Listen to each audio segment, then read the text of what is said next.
Oui, c'est clair. La règle des relations internationales, c'est la réciprocité. Et donc, l'Algérie a expulsé 12 agents consulaires. Nous expulsons 12 agents consulaires. L'Algérie n'a plus d'ambassadeur à Paris depuis le mois de juillet dernier. Il a été rappelé également en Algérie, mais il n'a jamais été remplacé. Et aujourd'hui, le président de la République a décidé donc d'expulser 12 agents consulaires, je ne sais pas lesquels Mmh. d'ailleurs, dans quel consulat, et puis de rappeler pour consultation notre ambassadeur.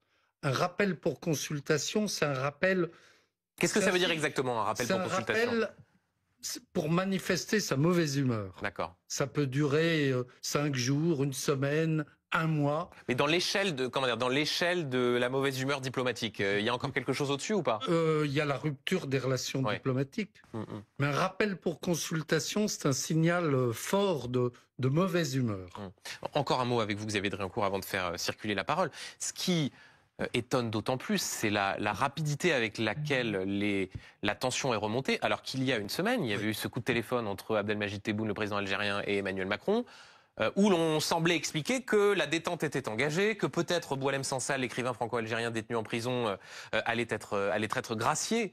Il y a un nouveau grain de sel qui a grippé la mécanique, c'est L'arrestation d'un agent l'arrestation. consulaire Ouais. pour des faits qui remontent à déjà plusieurs mois. Mmh. Mais ce qui est inadmissible quand même, c'est qu'un agent consulaire algérien avec un passeport diplomatique ou vraisemblablement un passeport de service ait pu agir en France et se livrer à des activités quasi mafieuses. Mmh mh. Donc c'est ça qui est incompréhensible.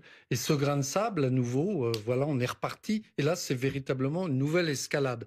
Il y a 8 jours, c'était Embrassons-nous Folleville, et aujourd'hui, Oui. le rideau ne se lève plus, mais ça baisse. Ulysse Gosset, cela dit, l'incroyable difficulté quand on est chef d'État français, évidemment président algérien aussi, d'essayer de dénouer les relations.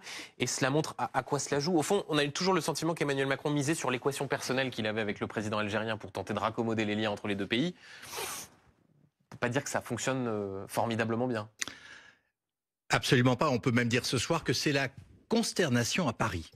La seule chose qui pourrait aller encore pire, c'est effectivement si on avait une rupture complète des relations diplomatiques ou si la France décidait finalement de remettre en cause les fameux accords franco-algériens de 1968. On n'en est pas là, mais néanmoins ce soir, au-delà de la consternation, si vous voulez, il y a la volonté de la France de faire porter à l'Algérie la responsabilité de cette crise en disant nous ne voulions pas qu'on en arrive là, et pourtant, la symétrie est absolument indispensable en matière diplomatique. On ne peut pas faire autrement.